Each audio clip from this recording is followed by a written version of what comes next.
नमस्कार दर्शक, मराठी महाराष्ट्रामध्ये आपल्या सगळ्यांचं स्वागत आहे. मी संग्राम. 9 डिसेंबर रोजी संतोष देशमुखांची निर्घृणपणे हत्या करण्यात आली आणि आरोपी फरार झाले. काही दिवसांमध्ये 4 आरोपींना पोलिसांनी अटक केली.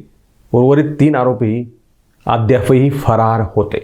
काल त्यापैकी 2 आरोपींना पुन्हा एकदा पोलिसांनी पकडून आणलं आहे. पोलीस प्रशासन सजग आहे, कारवाई केली जाते असं नेहमी मुख्यमंत्री देवेंद्र फडणवीसांनी सांगितलं होतं. मात्र दुसरीकडे लोकांना रस्त्यावर उतरावं लागलं तरी देखील आरोपी सापडत नव्हते. आता आरोपी देश सोडून गेले असल्याचे सुद्धा बातम्या येत होत्या. आरोपी भारताबाहेर आहेत असं सांगितलं जात होतं. तशा प्रकारच्या बातम्या येत होत्या. मात्र आरोपींना म्हणजे मुख्य आरोपींना सुदर्शन घुले आणि तिकडं सुधीर सांगळे या दोघांना पोलिसांनी चक्क पुण्यातून अटक केलं आहे. अर्थात मांडी खालून अटक केलं आहे असं म्हणायला काही हरकत नाही. महाराष्ट्रामधून सवाल उपस्थित होणारच, तशी परिस्थिती निर्माण झाली आहे. आरोपी देशाबाहेर नव्हतेच, राज्याबाहेरसुद्धा नव्हते. राज्याबाहेर म्हणण्यापेक्षा बगलातल्या खालच्या जिल्ह्यात ते त्या ठिकाणी बसलेले होते आणि तिथून पोलिसांनी त्यांना ताब्यात घेतलं. म्हणजे काय, पोलिसांकडून स्टेप बाय स्टेप म्हणजे पायरी पायरीनं या सगळ्या गोष्टींची कारवाई केली जाते का असा सवाल उपस्थित झाला. मसाजोगकरांना तिकडं तलावामध्ये उतरावं लागलं, जलसमाधी आंदोलन करावं लागलं.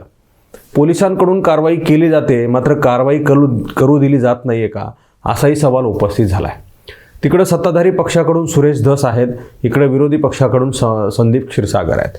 या दोघांनी चांगल्या पद्धतीने हे सगळं लावून धरलेलं आहे आणि महाराष्ट्रात ते व्यापक होत आहेत अशी सगळी सध्याची परिस्थिती आहे. संदीप क्षीरसागर आज तिकडे परभणीला होते, सुरेश धससुद्धा होते. सुरेश धस सत्तेतले आमदार आहेत, ते व्यापक होत आहेत. कधी काळी 3 जिल्ह्याचे ते आमदार होते, मात्र ते आज महाराष्ट्राचा चेहरा बनले आहेत सुरेश धस. दुसरीकडं महाराष्ट्राचा नेता म्हणले जाणारे नेते एकदम चूप आहेत, तर ते लिमिटेड होत आहेत. धनंजय मुंडे कधी काळी पालकमंत्री होते राज्याचे आणि राज्यभरामध्ये त्यांना व्यापक पाहिलं जायचं आणि मंत्री म्हणून फार मोठा चेहरा त्यांना पाहिलं जायचं, ओबीसींचा चेहरा म्हणून पाहिलं जायचं.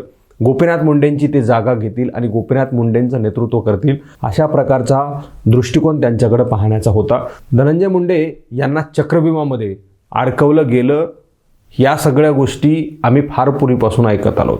धनंजय मुंडे यांच्या तोंडून कळत नकळत किंवा मग जाणीवपूर्वक अनेकदा असे शब्द निघालेले आहेत. मला अभिमन्यू केलं जात आहे, चक्रव्यूहामध्ये अडकवलं जात आहे. त्यामध्ये परकीयसुद्धा आहेत आणि स्वकीयसुद्धा आहेत. आता स्वकीयांचं मी नावच घ्यावं अशी अजिबात काही गरज नाही. परकीय कोण आहेत त्यांचंही मी नाव घ्यावं अशी सुद्धा काही गरज नाही. या सगळ्या गोष्टी सगळ्यांना माहीत आहेत, किंवा बीड जिल्ह्याला फार जवळून माहीत आहेत. कोण परकीय आहेत, कोण स्वकीय आहेत. कुणी त्यांना चक्रव्यूहामध्ये ढकलण्याचा प्रयत्न केला आहे, कुणी अभिमन्यू करण्याचा प्रयत्न केला, ह्या सगळ्या गोष्टी सगळ्यांना माहीत आहेत. मात्र या सगळ्या गोष्टी चालू असताना त्यांना चक्रव्यूहामध्ये अडकवण्यासाठी किंवा मग अडकण्यासाठी काही गोष्टी कारणी ठरत आहेत का, काही अडथळे निर्माण होत आहेत का, काही त्यांच्याकडून चुका झाल्यात का, तर 100% झाल्यात.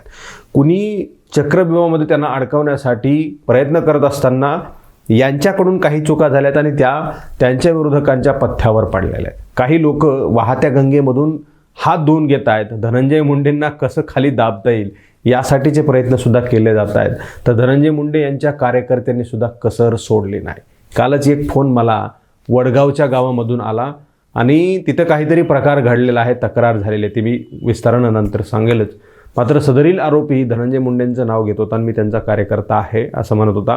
मात्र त्याला म्हणलं मी की धनंजय मुंडेंना बीड जिल्ह्यामधून हद्दपारच करायचं आहे की काय, असं तुम्हाला ठरवलं आहे तुम्ही का, असा सवाल मी त्यांना केला.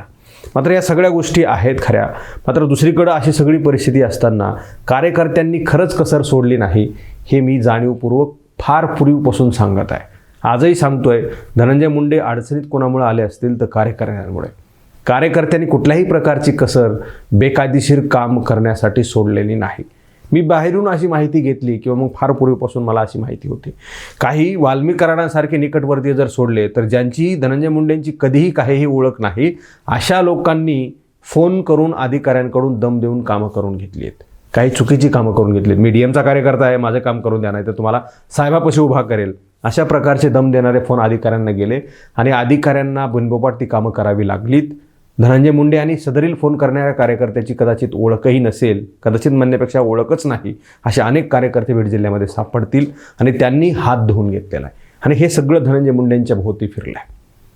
काय वाल्मीकरणांसारखे निकटवर्ती जर सोडले तर असे अनेक कार्यकर्ते आहेत जे आजही धनंजय मुंडेंच्या नावाखाली अवैध धंदे चालवतात, अवैध धंद्यातून पैसे मिळवतात आणि आता हे सगळं धनंजय मुंडेंच्या अवतीभोवती फिरायला लागलेलं आहे. मंत्री, आमदार, सत्ताधारी. धनंजय मुंडेंनी त्या सगळ्या गोष्टींचा उपभोग कमी घेतला असेल, मात्र कार्यकर्त्यांनी, निकटवर्तीयांनी फार मोठ्या प्रमाणावर घेतला. हे मी फार पूर्वीपासून सांगत आलेलो आहे. त्यांच्या भोवती हे सगळं फिरतंय आणि ऑटोमॅटिक चक्रव्यूह तयार झालं. अभिमन्यू त्याच्यामध्ये कोसळतो आहे. या सगळ्या गोष्टी आम्हाला जवळून पाहायला मिळत आहेत. मात्र त्यांनी सुद्धा अजूनही वेळ गेलेली नाही, या सगळ्या गोष्टी सोडून दिल्या पाहिजेत. ज्यांनी चुका केल्या आहेत त्यांना चुकीचंच ठरवावं, ते निर्दोष आहेत असं ठरवण्याचा प्रयत्न करू नये. ते कुठेतरी तुम्हाला खाली चक्रव्यूहामध्ये घेऊन जाऊ शकतात, असं चित्र महाराष्ट्रात आणि महाराष्ट्रातल्या तज्ज्ञ लोकांच्या मनामध्ये आहे. हे तुम्हाला नाकारून चालणारच नाही, अशी सगळी सध्याची परिस्थिती आहे. महाराष्ट्रामध्ये एकीकडे विरोधक, सत्ताधारी मिळून तुम्हाला संपवू इच्छित आहेत, मात्र तुम्ही सुद्धा त्यांच्या हातामध्ये कोलीत दिल्याशिवाय शांत राहत नाही. आरोपी पुण्यातच होते, मात्र पोलिसांकडून अटक का नाहीत, हा सगळ्यांना पडलेला सवाल आहे. याची उत्तरं कोण देणार की नाही, द्यायची की नाही द्यायची, हे तुम्हीच ठरवणार आहे. सत्ताधारी ठरवणार आहेत, सत्तेमधले मंत्री, संत्री ठरवणार आहेत. मात्र महाराष्ट्र सवाल विचारत राहणार आहे, कारण महाराष्ट्राला तुम्ही फार उघडपणे या सगळ्या गोष्टी सांगताय. जे आरोपी फार 4 दिवसापूर्वी अटक होणार होते ते 20-25 दिवसांच्या नंतर का अटक केली? 4च दिवसानंतर त्यांना अटक होणं गरजेचं होतं. आणि जर ते बाहेर देशात असते तर आम्ही समजू शकलो असतो की ते बाहेर देशामध्ये होते आणि पोलिसांना तिथपर्यंत पोहोचायला थोडासा वेळ लागला. बगलाच्या जिल्ह्यामध्ये आरोपी आणि सगळ्या महाराष्ट्रात लोक म्हणे 15 टीम CID कडून शोध घेत आहेत. कसल्या शोध घेत आहेत? बगलाच्या जिल्ह्यामध्ये आरोपी लपलेले आहेत आणि ते नंतर सापडतात 25 दिवसानंतर. म्हणजे सगळं महाराष्ट्राला, म्हणजे जे वाचवायचा प्रयत्न करतायत, आम्ही तुम्हाला वाचवतोय असं म्हणतायत, त्यांच्याकडूनच घात केला जातोय की काय, असा संशय निर्माण झालेला आहे. मी बोलतोय ते लक्षात येत आहे का? वाचवायचे, मात्र तुम्हाला हालहाल करून वाचवायचे, सगळी तुमची होती नव्हती घालवून वाचवायचे, अशी सगळी परिस्थिती महाराष्ट्रात सुरू आहे का? नेमका विश्वास ठेवायचा कोणावर आहे, अशी सगळी सध्याची परिस्थिती आहे. वाचवायचे तर वाचवायचे, मात्र सगळी नामुष्की करून वाचवायचे. तुम्हाला कुठल्याही परिस्थितीमध्ये काही चांगल्या पद्धतीने राहू द्यायचे नाही, सगळीकडून डॅमेज करायचं आहे आणि नंतर वाचवायचं आहे. असं काही ठरवलं आहे का कोणी सत्तेतल्या माणसाने? असाही सवाल आम्हाला उपस्थित होतो आहे. या सगळ्या गोष्टींची पडताळणी, या सगळ्या गोष्टींचा पुनर्विचार चक्रव्यूहामध्ये अडकवल्या जाणाऱ्या अभिमन्यूंनी विचार करणं गरजेचं आहे. ह्या सगळ्या गोष्टी तुम्हाला फार बारकाईने विचार करायला लावणार आहेत आणि यामधून काही शिकण्यासारख्या आहेत, काही बोध घेण्यासारख्या सुद्धा आहेत. तुम्ही कुठे चुकलात, कुठे नाही चुकलात, कुठे अजूनही चुकताय, चुका सुधारल्या जाऊ शकतात, याची सगळी परिस्थिती तुम्ही फार निकटवर्तीयांच्या मदतीनं जवळून पाहिली पाहिजे. कोणते निकटवर्तीय जे आपल्याला अडचणीत आणणार नाहीत, अशा पद्धतीनं. महाराष्ट्र सरकारवर सवाल उपस्थित तर केले जात आहेत, मात्र महाराष्ट्रामध्ये या सगळ्या गोष्टी होत असताना महाराष्ट्राचे मुख्यमंत्री आणि गृहमंत्री हे फार माध्यमांसमोर येऊन पारदर्शकपणे सांगतात की आम्ही कोणालाही सोडणार नाहीत. मात्र या सगळ्या गोष्टी सांगून देतात की याच्या मागे कोण आहे, या सगळ्या गोष्टी निष्पन्न करून देत आहेत. अशी सगळी सध्याची परिस्थिती आहे. म्हणूनच मी म्हटलं की एखाद्याला कोणाला तरी वाचवायचं आहे, मात्र हाच तो गुन्हेगार आहे आणि ज्याला आम्ही वाचवतोय याला सगळं माहिती करून द्याल, महाराष्ट्राला सगळं कळवा, माध्यमांच्या माध्यमातून, मीडिया यांच्या माध्यमातून कळवा की हेच गुन्हेगार आहेत, आम्ही याला वाचवतो आहोत. अशी सगळी परिस्थिती करून म्हणजे सगळं उघड करायचं आहे, मात्र त्याला शिक्कामोर्तब करायचं नाही, अशी सगळी परिस्थिती ठरलेली आहे. कुठेतरी महाराष्ट्रामध्ये ओबीसी विरुद्ध मराठा वाद चांगल्या प्रकारे फार तीव्रतेनं मागच्या 1.5 वर्षापासून सुरू झाला आणि त्यालाच हे निमित्त पुन्हा एकदा कोलीत मिळालं आहे आणि पुन्हा कुणीतरी मारणारे ओबीसी आहेत, कुणाला तरी मारलं जात आहे ते मराठा आहेत. अशा सगळ्या गोष्टी आम्हाला दुर्दैवानं या ठिकाणी तोंडून काढाव्या लागतात. त्याच्याशिवाय शब्द आणि हा विषयच पूर्ण होऊ शकत नाही. या सगळ्या गोष्टी आहेत, दुर्दैवाने ह्या सगळ्या गोष्टी आम्हाला पुढे आणाव्या लागतात. याबद्दल आम्हाला खेद वाटतोय, मात्र बोलल्याशिवाय पर्याय नाही, अशी सगळी सध्याची परिस्थिती आहे. महाराष्ट्रामध्ये अनेक गोष्टी घडत आहेत, मात्र या गोष्टी घडत असताना ज्यांच्याकडे सत्ता आहे, ज्यांच्याकडं नियंत्रणाची सगळे धागेदोरे आहेत, जे सगळे आपण ज्याला मराठी भाषेमध्ये म्हणतो, ज्यांच्याकडे कासरा आहे, ज्यांच्याकडे ज्याचे दोर आहेत, वातावरण खराब करण्याचे आणि आटोक्यात आणण्याचे सगळे दोर आहेत, सगळे इलाज, सगळे उपचार त्यांच्याकडे आहेत.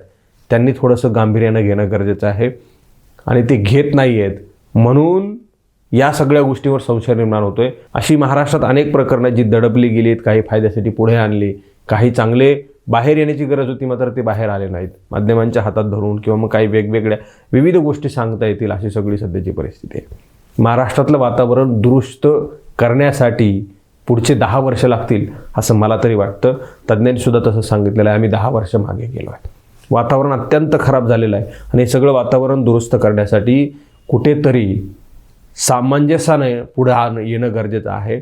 वादविवाद मिटवून पुढे येणं गरजेचं आहे. माणुसकीचं दर्शन घडवणं गरजेचं आहे. तरच कुठेतरी या सगळ्या गोष्टी थांबतील आणि आता महाराष्ट्र रसातळाला गेल्याशिवाय राहणार नाही. ही सगळी सध्याची परिस्थिती आहे. मित्रांनो, या सगळ्या गोष्टीवर तुम्हाला काय वाटतं तुम्ही कॉमेंट बॉक्समध्ये प्रतिक्रिया द्या. हा व्हिडिओ तुम्हाला आवडला असेल तर जास्तीत जास्त शेअर करा. चॅनलवर तुम्ही नवीन असाल चॅनल सबस्क्राईब करा, बेल आयकॉन प्रेस करा. हा व्हिडिओ तुम्ही फेसबुकच्या प्लॅटफॉर्मवर पाहत असाल तर तिथंसुद्धा फेसबुकच्या पेजला लाईक करा, फॉलो करा, शेअर करा. धन्यवाद.